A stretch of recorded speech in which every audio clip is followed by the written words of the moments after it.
We all have dating horror stories, and today I'm going to share mine. This one I call The Legend of Chicken Man.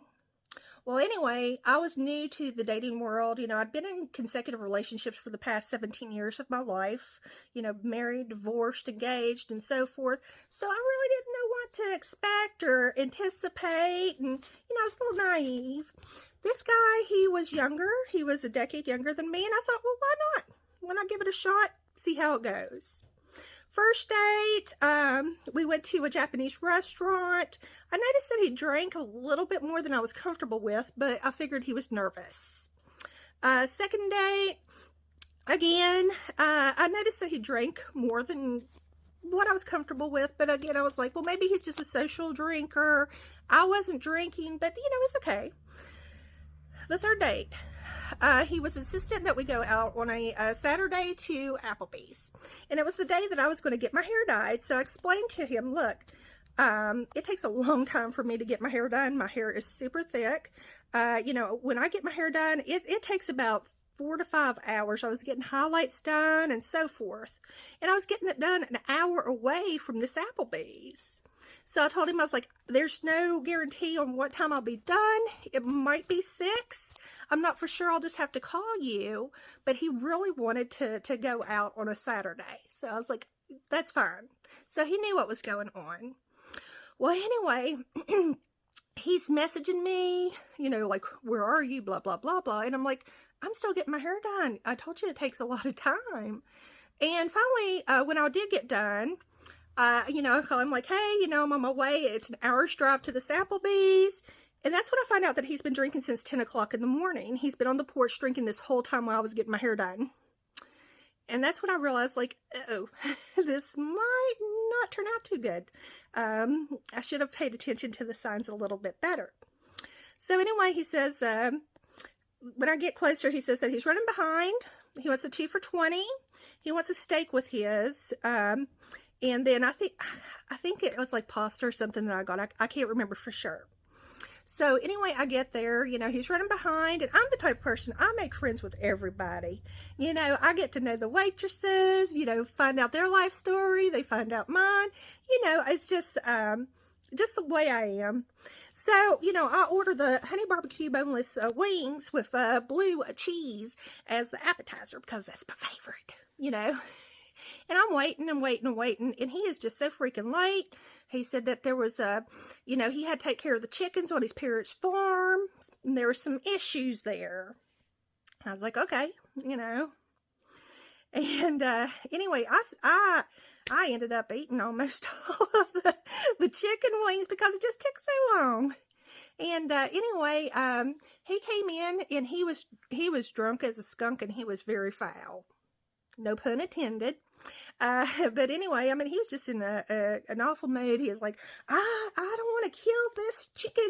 I'm going to have to break its neck and blah, blah, blah. And I'm like, oh my gosh, what's going on? I was like, I don't want you to kill a chicken either.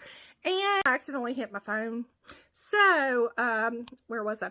Okay, so he's complaining about not wanting to kill this chicken. And I was like, I don't want you to kill the chicken either. And he's like, it's walking funny and all this stuff. And, he says that he's going to either have to, break its neck or chop its head off or something. And I was like, no. I was like, don't do that. Don't do that. I was like, I know people, because I don't want any animal to die anyway. Even if it's a chicken and I'm sitting there eating chicken wings, you don't want to, to be a part of that. And anyway, so, I'm like, I know people. Give me a second. So, I'm calling people. I get a hold of my childhood best friend who I know has chickens. And she's like, okay. She's like, I can't remember her chicken's name. It's like Daisy or something like that. And Daisy had this a few years ago, and she's like, it's called Bumblefoot, and that is when a corn kernel gets stuck in their foot and it causes an infection. So I'm like trying to give him like step-by-step directions on, how to help his chicken. I think her name was Rosie. It was Daisy and Rosie. I'm not a chicken expert, And I learned more about chickens that day than I ever thought that was possible or that I wanted to. Anyway, so, she's going through the step-by-step process of, what to do. She's like, you got to stick that chicken's foot in Epsom salt and really massage it in there, let it soak and so forth. I'm like, okay, I'm writing this stuff down. I was like, we are going to save this chicken's life. And, she was like, she gave me all the information. I'm on the phone with her. It is so detailed. And, by the time I'm off the phone, I mean, I feel good. I feel like I've accomplished something. I have saved Rosie. Okay. I was like, you do not have to kill that chicken. Here I am eating my chicken wings. And I'm like, you don't have to kill Rosie, dude. And, anyway, by this time, he's like, he's just so growly, and so I was like, I'm gonna go to the bathroom. And when I came out, he was mean as a hornet. He is like, you were in the bathroom too long. And he's like, the bill came, and he's like, I ended up having to pay the whole bill. It was 2 for $20, okay? It was a 2 for $20, and then he got a steak, which was like a couple $1 extra charge, and I was like, oh, okay, well, I'm sorry that I went to the bathroom when the bill came, like I was psychic or something, and I knew the bill was coming at that time. And he's like, she made a mistake on it, and she charged us for full price for the chicken wings, and he went berserk about the chicken wings, and he's like watching her, and he's like, he's watching his phone to see when he is credited for his chicken wings. And, he's getting loud too over these chicken wings. He's like, still not there. And I was like, look, the girl is not going to steal your credit card and run off the Applebee's parking lot with it to go on a shopping spree, okay? Seriously. And anyway, he had her a nervous wreck. I mean, finally, like, the manager came over to give him, like, the new bill and stuff like that.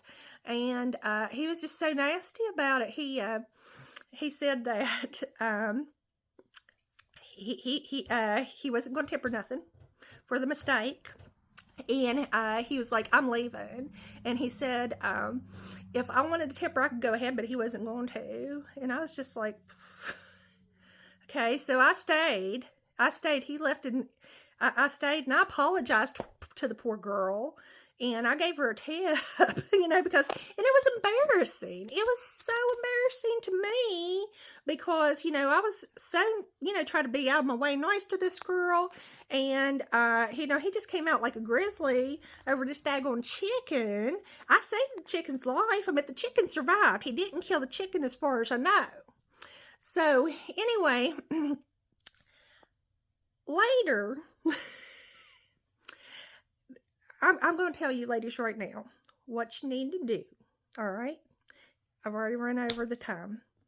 But pay attention to the signs, and also look elsewhere for your information besides Facebook, because people's just going to put the things that they want on Facebook, and it's not all going to be true.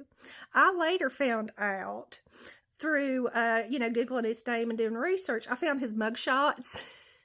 I found where he had been on the news, okay, been arrested, high-speed chases, DUI, all kinds of stuff. He had some mental issues. I mean, he was a bad cookie, and he was bad for women. He was a mean dude. So, I should have done that beforehand, but, where I was new to the dating world, I didn't know what to expect or what to anticipate. But, yeah, always Google them. Google that man. And that way you don't have any chicken experiences like I did. Thank you.